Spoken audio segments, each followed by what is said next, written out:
Salut, je suis à Shenzhen à l'heure actuelle. Je voulais te parler un peu de ce phénomène de saut dans le vide. Dans ta vie, tu vas identifier des moments où ça va être très compliqué, ça va être les moments où tu vas ressentir le plus de pression dans toute ta vie. Ce moment-là, il arrive pour moi demain. Demain, je vais signer un contrat qui va définir mes 2 prochaines années. Les 2 prochaines années de ma vie, de là où je vais vivre, des personnes que je vais rencontrer, du temps que je vais passer principalement.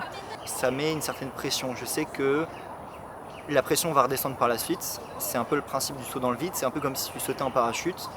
Et en fait, tu as toute l'adrénaline qui arrive aux dernières secondes. Et au moment où tu es dans l'action, l'adrénaline continue à s'infuser dans ton corps jusqu'au moment où tu vas avoir une période de relativisation, où tu vas redescendre.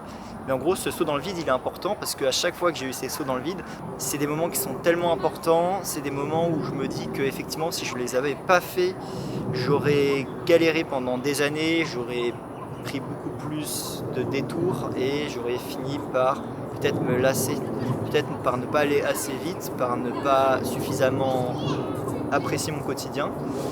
Et donc là maintenant je sais que je suis quand même assez satisfait dans l'ensemble de ce que je fais. Ce saut dans le vide, c'est un truc que tu peux identifier dans ton passé. Dans le passé, moi c'était au skatepark.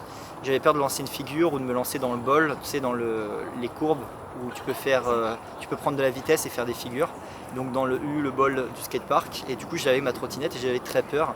Et souvent j'avais cette période de saut dans le vide où justement j'avais l'appréhension de la veille, parce que souvent tu préparais la veille ton mental pour aller faire la figure.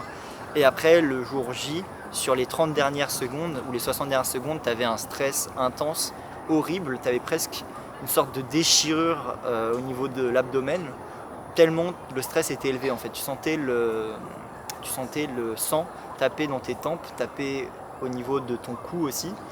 Et tu savais que c'était à ce moment-là que tu allais réussir à débloquer certaines choses. Alors des fois tu te faisais mal, mais des fois tu t'es bloqué la figure, et en fait la figure à la fin tu la faisais 10 000 fois en fait, tellement tu étais heureux d'avoir débloqué ce nouveau référentiel en fait. Parce que tu as des barrières mentales, ces barrières mentales elles te suivent toute ta vie, et en fait si tu vas pas chercher ce moment difficile de saut dans le vide, et bah ton référentiel il évolue pas, ou il évolue pas assez, et en fait tu n'as pas ces déclics. J'espère que cette vidéo t'aura été utile. Actuellement je suis à Shenzhen, je vais pas tarder à aller à Hong Kong.